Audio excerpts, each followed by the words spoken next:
Olá, amigos do Blog da Comunicação. Está começando mais um Comunicast, nosso podcast aqui no blog. E mais uma vez a gente vai falar sobre Copa do Mundo. Assim como na semana passada, a gente vai analisar um pouquinho do que aconteceu nas quartas de final, nas oitavas de final. Vamos discutir o que vem pela frente nas quartas. Eu vou conversar, eu, Guilherme Freitas, vou conversar com dois colunistas da semana passada, que também debateram com a gente aqui o podcast, os xarás Felipes, Felipe Freitas e Felipe Ferro. Tudo bem, pessoal? Tudo certo, um abraço. Tudo certo, um grande abraço. Legal. Bom, na semana passada a gente debateu sobre as oitavas, e a gente teve bons jogos, Foram 8 jogos, 5 com prorrogação, 2 deles decididos bem nos mínimos detalhes, o jogo da Holanda e o jogo da França. E a gente teve a Colômbia um pouco superior ao Uruguai. O que vocês acharam desses jogos, Foram jogos muito equilibrados, poucos gols, mas jogos bons, Os goleiros trabalhando bastante. O que vocês podem falar aí, as suas impressões das quartas de final da Copa do Mundo?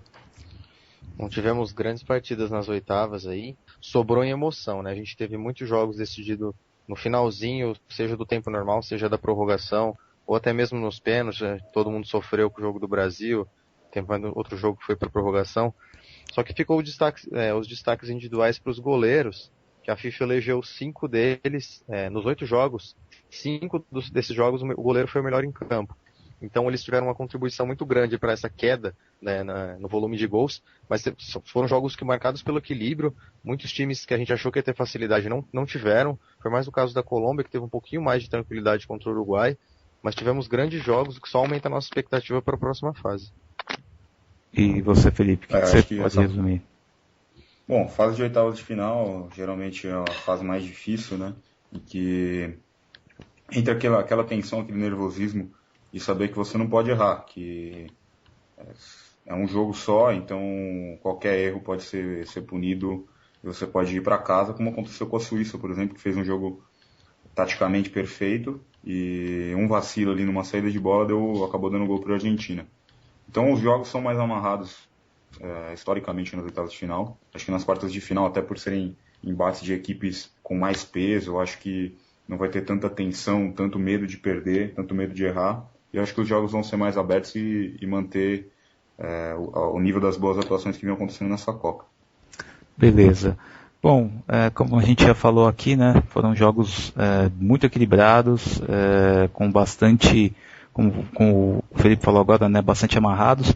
E as quartas de final a gente também tem confrontos muito interessantes, principalmente clássicos regionais. A gente vai começando, o primeiro dos jogos das quartas é um clássico europeu entre França e Alemanha, 2 equipes que podem ser cotadas como favoritas a ganhar a Copa do Mundo. A França está jogando um bom futebol, foi muito bem contra a Nigéria, fez uma ótima primeira fase, e a gente tem a Alemanha que tomou um calor da Argélia, mas tem um elenco muito bom, peças de reposição excelente para casos de se precisar mexer durante o jogo. Então prometem fazer um jogo bem equilibrado, um jogo que vai ser no Maracanã. O que vocês analisam dessa partida? O que vocês acham que pode acontecer? Então, é um jogo bem interessante mesmo, um clássico europeu. No começo da Copa eu acreditava que se a gente fosse pensar antes assim, vai ter um confronto França e Alemanha, apontar a Alemanha como plena favorita, porque é um dos melhores elencos que a gente tem. Só que a França vem apresentando um futebol talvez um pouco mais interessante. Teve um pouco de dificuldade com a Nigéria, assim como teve com o Equador. Mas um time competitivo, um time grande que chega para vencer, eles conseguem isso no final. Foi o que a França fez. Demorou 75 minutos para conseguir marcar o primeiro gol. Mas depois disso o time fluiu. E acredito que vai vir com bastante motivação para a próxima fase. A Alemanha teve bastante dificuldade contra a Argélia também. A Argélia dificultou bastante. Até o Felipe tinha falado do Emboli, o goleiro argelino, no podcast anterior. Ele foi eleito o melhor da partida, não foi à toa, ele pegou muito bem, foi um dos maiores responsáveis por fazer o jogo ter ido à prorrogação. Só que a Alemanha teve um volume ofensivo bem forte, a Argélia acabou não cedendo a essa pressão, a França tá jogando para cima mesmo sem o Ribéry. O time tá com essa característica de sair, tem os dois volantes que saem bastante pro jogo, o Pogba e o Matuidi, que a gente já falou aqui, que é uma das melhores duplas de volante que a gente tem na Copa. E a Alemanha é um time muito forte, né? Pode ter passado dificuldade, mas no final eles estão sempre chegando, estão sempre vencendo. Eu acho que é um jogo sem favorito, pode ir para prorrogação, vai se arrastar. Bom, eu acho que, sem dúvida, o confronto mais equilibrado e talvez o mais aguardado mesmo dessa Copa seja Alemanha e França. Muito mais pelo que a França apresentou do que pelo que a Alemanha apresentou até agora nessa Copa, né? Acho que a Alemanha tem muito mais ainda a apresentar. Eu acho que o principal culpado do futebol da Alemanha não ter dado uma grande prova de que eles são realmente os grandes favoritos dessa Copa é o técnico, o Joachim Löw, que insiste ainda em deixar o Lan como volante e deixar fazer uma linha de 4 zagueiros na zaga. Eu acho que isso está acaba prejudicando um pouco o jogo da Alemanha, porque o Lan não é tão bom volante como é bom lateral, e aí você deixa o Khedira no banco, que é um dos melhores volantes do mundo. Se a Alemanha se acertar nessas questões, eu acho que fica um time realmente muito mais forte para realmente brigar pelo título. Muito se fala dessa comparação de elencos, né, que a Alemanha tem o melhor elenco, mas se a gente pegar o time da França e as peças de reposição que tem, é um dos times mais fortes desse Mundial.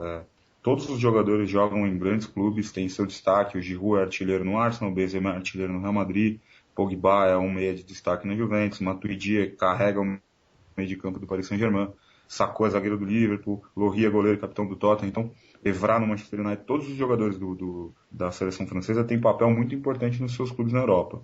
Então, eu acho que se a gente for comparar elenco, os dois elencos são bem similares. Eu acho que os números de jogadores que pode decidir, pode fazer a diferença. Eu acho que hoje na França, só o Benzema, talvez o Pogba, tem realmente condições de, em uma bola, decidir uma partida. Enquanto na Alemanha a gente tem o Ozil, a gente tem o Götze, a gente tem o Müller. Então acho que essa é a diferença. As peças da Alemanha têm maior poder de decisão. Se tivesse que apontar um favorito, eu apontaria a Alemanha, mas acho que vai ser um jogo realmente sem prognóstico. Assim, não dá para fazer uma análise de qual vai ser o resultado dessa partida. Legal. E o vencedor desse jogo pega o vencedor de outro clássico, né? Um clássico sul-americano, entre Brasil e Colômbia. Brasil que passou no sufoco contra o Chile, não apresentou um bom futebol na partida do Chile. Contra o Chile, né? A partida se arrastou até os pênaltis. A Colômbia, por outro lado, chega mais descansada, né? Porque eliminou o jogo logo em seguida, né? Ganhou do Uruguai de uma forma assim soberana. O James Rodrigues, mais uma vez, sendo o diferencial.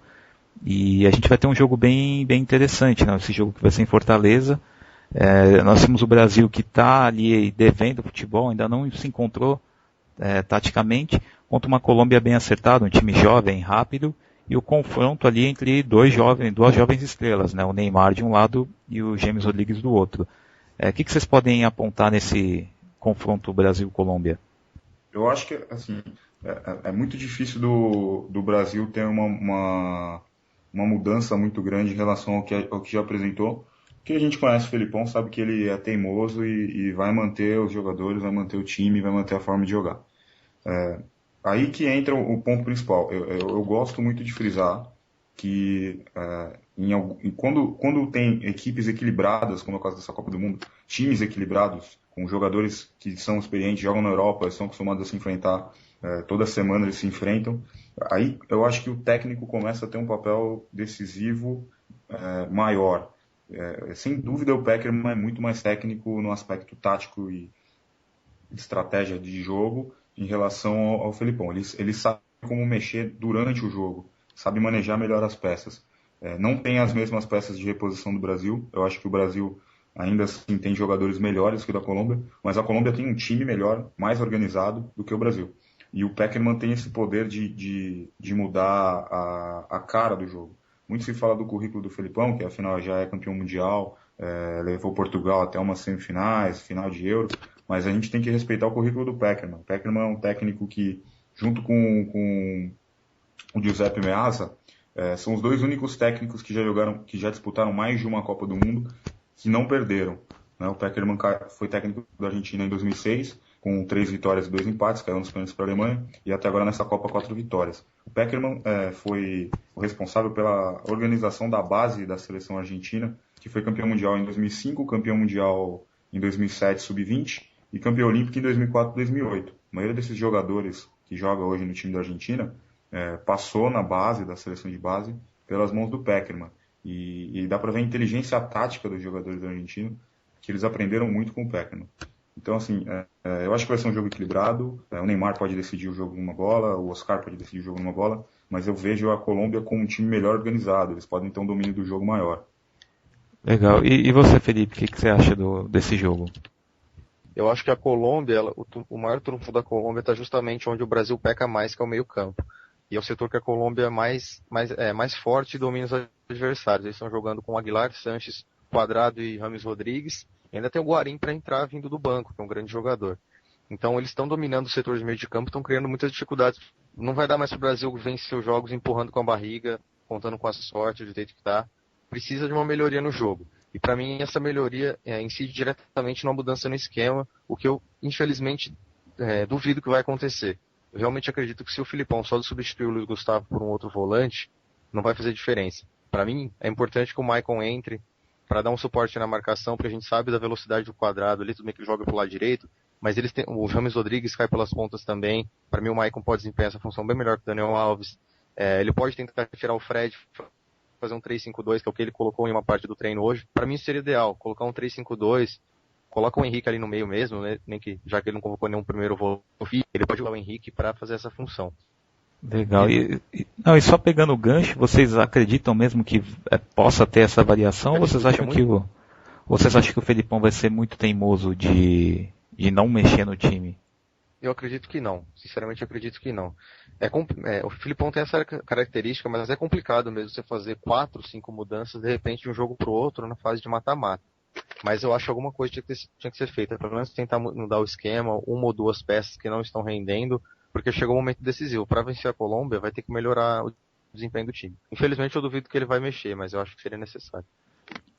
Ele até andou testando, talvez até botar o William no meio campo, né, dar uma mexida, mas assim, é bem difícil de saber como que o Felipão vai reagir, até porque ele costuma fazer isso meio que para botar uma pulga atrás da orelha, né, dos técnicos adversários, e na hora vem com o mesmo time. Mas como a gente falou aqui, né, se não tiver uma mudança, é muito difícil mesmo do Brasil conseguir encaixar um bom jogo, né, contra a Colômbia, que é um time muito mais veloz que o Chile também. Eu creio que o Parreira tem a capacidade de, durante o jogo, enxergar alguma coisa para fazer uma mudança. Agora, no Felipão, sinceramente, eu não enxergo essa capacidade mesmo de você enxergar e ver o que está acontecendo taticamente com a sua equipe e fazer uma mudança arrojada, uma mudança realmente incisiva. A gente pôde ver no segundo tempo, quando as duas equipes voltaram no jogo contra o Chile, que o Sampaoli fez umas mudanças táticas, prendendo mais o Dias, que era o primeiro volante, liberando mais o Arangues para jogar. Ele deixou o Vidal lá como centroavante e trouxe o Alexis para fazer o meio de campo, porque o Vidal estava com seus problemas físicos, então ele tirou o Vidal da marcação, deixou o Vidal praticamente como um centroavante, só voltava para fazer o meio. Ele ganhou o meio de campo e era nítido que as imagens mostravam o Felipão e ele não sabia o que fazer. Ele tomou um baile tático do Sampaoli e assim, as mudanças que ele fez, ele interferiu muito mal no jogo, trocou um centroavante por outro. O problema não era esse, o problema era o meio de campo. Ele tirou o Fernandinho, que talvez pudesse ser um jogador que tirasse essa bola da defesa e levasse para o ataque com maior qualidade, deixou o Luiz Gustavo tomou um cartão amarelo. Então, assim, ele mudou muito mal e eu acho difícil que o Felipão consiga ter essa capacidade de enxergar bem o jogo taticamente. Acho que o Parreira tá lá para isso, até por ser coordenador, e talvez ele consiga interferir de alguma maneira no jogo. Beleza. Bom, então a gente passa para o outro lado da chave agora. A gente tem outras 2 partidas de quartas de final. A primeira delas vai ser em Brasília, no sábado, Argentina e Bélgica. A Argentina que tomou um calor da Suíça, né, por muito pouco não viu o jogo indo para os pênaltis, levou uma bola na trave no finalzinho da prorrogação, não conseguiu furar a retranca suíça, mostrou mais uma vez que é bem independente do Messi, né, que o Messi que costurou, fez toda a jogada do gol do Di Maria. E a Bélgica que finalmente fez uma boa partida, né? A Bélgica que estava fazendo jogos muito pragmáticos, né? 1-0, aquele futebol assim de fazer o resultado e não jogar tão bem. isso que tem um excelente time, né, com muitos jovens valores, e finalmente fez um grande jogo contra os Estados Unidos. O que vocês podem analisar desse confronto? Será que vai pesar mais a história, né, a tradição da Argentina, ou essa jovem geração belga? Nossa, que pergunta difícil de responder, cara. Eu confesso que eu não assisti o jogo da Argentina, mas pelo que eu pude ver, a Suíça dificultou muito as ações do time argentino. Mais uma vez contou com a inspiração do Messi no finalzinho para fazer uma grande jogada e rolar pro Di Maria. Só que a Argentina é isso que você disse, né? Além de contar tem essa tradição, que é um bicampeão mundial que sempre chega forte, o Messi tá voando e pode decidir mais um jogo, assim como ele já decidiu todos, foi eleito o melhor da Argentina, acho que em todos os jogos da Argentina até agora. Sim. Tem essa capacidade incrível de mudar a história de um jogo que tiver adverso para o time dele. Agora, a Bélgica provou que veio contra os Estados Unidos, eles vinham vencendo todos os jogos, mas faltava aquela exibição que a gente esperava, repetindo a campanha deles nas eliminatórias. Foram acho que 37, 38 finalizações ao gol, só não foi uma goleada porque o Howard fez o maior número de defesas da história da Copa do Mundo em um jogo só, não lembro agora o número exato, mas a Bélgica envolveu o time americano.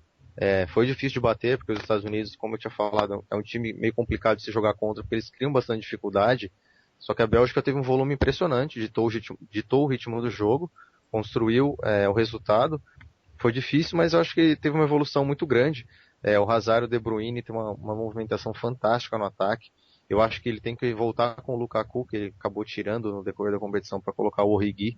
O Lukaku fez o segundo gol e é um cara mais efetivo dentro da área para mim. Acho que fica aí, são dois times que jogam para frente. Aqui com a principal crítica, tem que ver como é que ele vai se comportar, e para mim a defesa da Bélgica é um pouquinho mais sólida. Aí fica a questão, vai predominar esse estilo de jogo novo da Bélgica, essa geração nova, ou essa tradição, esse peso da Argentina com o Messi? Mas para mim é mais um jogo que vai para prorrogação, vai se estender. Legal. E o que você pode falar desse jogo, Felipe? Eu vi todos os jogos da Argentina, né, até agora na Copa, e assim, de longe esse jogo contra a Suíça foi o melhor jogo que a Argentina fez. A Argentina dominou completamente, em nenhum momento foi ameaçada, né, a defesa que está sempre sob suspeita foi o tempo todo, ela foi muito bem confiável. Di Maria jogou muito, mas a Argentina tinha o controle da bola, mas acho que optou pelas ações erradas. O Higuaín não faz uma boa Copa, e a Argentina insistiu demais em cruzamentos na área com uma zaga alta que tinha a Suíça, em vez de tentar entrar tabelando, tocando. Claro que uma defesa muito bem montada, fica difícil de você conseguir infiltrar, talvez, alguns chutes fora da área, que a Argentina até tentou. Assim, realmente, o Benaglio fez algumas boas defesas, mas realmente assim, foi uma partida muito melhor da Argentina do que as da primeira fase. A Argentina tem, eu vou citar aqui, dois grandes craques, né? É o Messi e é o Di Maria. O Higuaín não está num bom momento, o Agüero até talvez volte para o próximo jogo, mas a Argentina tem o Messi e o Di Maria. O time da Bélgica é um time que tem no papel e até agora mostrando essa Copa, jogadores mais talentosos que o time da Argentina. Você tem Fellaini, você tem o De Bruyne, o Hazard, o Miralas, o Mertens, o Lukaku que entrou arrebentando. Você ainda tem um jogador que eu acho que eu já estou até ficando um pouco impaciente do Wilmots, técnico, não colocar ele para jogar, que é o Januzaj, um jogador jovem, que vai para cima, habilidoso, muito parecido com o Hazard, que até agora não jogou nessa Copa. E tem uma defesa com ótimos jogadores também. Então, no papel, o time da Bélgica é melhor do que o time da Argentina. Até mais bem arrumado taticamente. Mas a Argentina tem o Messi, né? E quando você tem um jogador como esse, ele pega a bola e faz o que ele fez no último jogo, né? Parte para cima, toda a defesa fechou em cima dele, ele rolou a bola pro Di Maria fazer o gol. Então, se eu tivesse que fazer uma previsão, com certeza vai ser um jogo muito mais difícil, porque a defesa da Bélgica é melhor que a defesa da Suíça. Mas eu acho que a Argentina vai ter mais espaço, porque a Bélgica também sai mais para jogar. Então, talvez possa pintar mais oportunidades para Messi e Di Maria decidirem o jogo. Bom, acho que eu continuo achando que a Argentina vai passar mais pela camisa e pelo Messi, mas a Bélgica vai fazer um jogo realmente muito difícil para a Argentina. Beleza. E para fechar, né, essas quartas de final, o jogo talvez mais desproporcional, né? De um lado a Holanda, que massacrou a Espanha na estreia, está 100%, está jogando um futebol bom, de muita velocidade, ofensivo, variações táticas, contra a grande zebra, até agora que é a Costa Rica, né, que derrubou vários favoritos, né, passou pelo grupo da morte, ganhou da Grécia nos pênaltis. É um jogo que pode, assim, eu acredito que a Holanda é a grande favorita, mas a gente pode acabar tendo uma zebra, né? Costa Rica já derrubou já 3 campeões mundiais no grupo da morte, por que não derrubar a Holanda, né, que é uma seleção bastante tradicional. O que vocês acham dessa partida? Vocês acham que o peso da Holanda, o favoritismo, né, até o talento, né, do Robben, Van Persie, vão fazer frente a esse bom conjunto da Costa Rica, ou vocês acham que vamos ter uma zebra aí histórica nessa Copa? Só para deixar, que eu acabei deixando passar um detalhe, se a Argentina ganhar da Bélgica e chegar nas semifinais, essa é a primeira vez que a Argentina chega numa semifinal de Copa desde 1990, quando chegou na final. Então são 24 anos, talvez isso possa pesar um pouco também para os jogadores menos experientes. Legal. E aproveitando, se você já quiser falar sobre esse confronto Holanda e Costa Rica, pode falar aí. Eu acho que a Holanda é amplamente favorita, né? Eu acho que a Costa Rica vem se superando a cada jogo, mas assim, o primeiro tempo contra a Grécia, a Costa Rica foi muito mal. Encaixou bem ali o começo do segundo tempo e aí já teve um jogador a menos, segurou na base da superação, mas a gente sabe que a equipe da Grécia não é uma equipe tão qualificada assim, né? Então, se fosse talvez uma equipe com poderio ofensivo maior, a Costa Rica já teria ficado nas oitavas. Eu acho que a Holanda é amplamente favorita, não só pelo elenco, mas também por jogadores mais experientes, estão acostumados. A Costa Rica tem poucos jogadores que estão acostumados com esse tipo de pressão, jogadores que estão frequentemente em decisões de títulos na Europa. Então acho que a Costa Rica já fez uma ótima Copa do Mundo. Qualquer coisa que ela vinha fazer agora é lucro, mas eu realmente não espero que eles consigam chegar às semifinais. A Holanda vai avançar. É bem difícil a Costa Rica. A Costa Rica já foi uma das Copas do Mundo. Foi uma das a maior sensação dessa Copa, mas nesse momento eu acho que, como eu disse, é separar os grandes, quem tem condição de chegar mesmo no final, que tem grandes pretensões, de quem é azarão, que é no caso a Costa Rica. Como o Felipe disse, eles não começaram tão bem contra a Grécia, fizeram um gol, acabaram sofrendo uma expulsão do jogador importante que vai estar fora contra a Holanda, tem isso, que acho que é o capitão do time, inclusive. Estão com desgaste físico um pouquinho maior, então acho que vai ser bem complicado. Eles vão entrar como franco atirador, não tem nada a perder, mas a Holanda deve passar sem dificuldade. O que vale a pena destacar do jogo da Holanda e México foi que, em um certo ponto eu falei, o México vai ganhar esse jogo, porque eles jogaram bem o primeiro tempo, dificultaram muito para a Holanda, fizeram um gol logo no começo da segunda etapa, e aí entrou em cena a figura do Miguel Herrera, técnico do México, que para mim acabou com a partida. Tudo bem, é difícil você conseguir segurar a Holanda 90 minutos, você ter esse domínio, mas o México estava jogando melhor. E aí ele decidiu recuar o time aos 15 minutos do segundo tempo. Ele tirou o Giovanni dos Santos, que tinha feito o gol, logo depois tirou o Peralta e desistiu do jogo. Ele simplesmente pensou, eu vou esperar aqui vou tentar segurar mais meia hora, tô ganhando de 1-0, vou abrir mão de atacar e chamar a Holanda para cima do seu time. Não é uma atitude inteligente. Tanto que no final, bem no finalzinho mesmo, acabaram sofrendo os 2 gols que não foi nem para prorrogação. E o mais importante para a Holanda foi que o Sneijder apareceu, estava um pouquinho ofuscado pelas boas apresentações do Van Persie e do Robben. O Sneijder é um cara decisivo demais, ele já provou isso na Copa de 2010, agora ele voltou a fazer a diferença, ele empatou o jogo quando a Holanda precisava empatar, só que para mim o México poderia estar lá no lugar da Holanda se não fosse principalmente a mão do técnico, Miguel Herrera. É verdade, né? Ele recuou demais o time e aí praticamente assinou a eliminação. E vale a pena ressaltar olha como o técnico consegue mudar o jogo durante a partida. O Van Gaal começou com 4-4-2, basicamente, né? Com o Sneijder flutuando um pouco ali, então 4-3-1-2. E aí ele teve o problema do De Jong, ele colocou mais um zagueiro, foi para um sistema com 3 zagueiros. A hora que o México fez o gol, ele tirou um zagueiro, botou um ponta. Então, quantas variações ele conseguiu fazer durante a partida? Depois, até quando o Huntelaar entrou no lugar do Van Persie, eu achei que ele ia jogar com 2 centroavantes, talvez tirar mais um volante. Então, como ele conseguiu mudar durante a partida na variação, e ele já fez isso várias vezes nessa Copa, quando no jogo contra a Austrália, mesmo que ele teve um problema de lesão com o zagueiro, mudou o sistema completamente. Então eu acho que esse tipo de mudança durante a partida que está sendo, assim, em alguns pontos está sendo uma coisa muito inovadora nessa Copa, que a gente está vendo equipes mudarem de sistema várias vezes durante a partida. Isso está dando tanto esse dinamismo, essa coisa legal da gente assistir os jogos que mudam completamente durante a partida. Uma coisa que começou com a própria Holanda, nessa variação tática, né? Aquele time da 74, né? O carrossel holandês, onde os jogadores praticamente estavam em todos os lugares do campo, né? Então é mais ou menos uma característica marcante até do futebol holandês, nessa variação tática.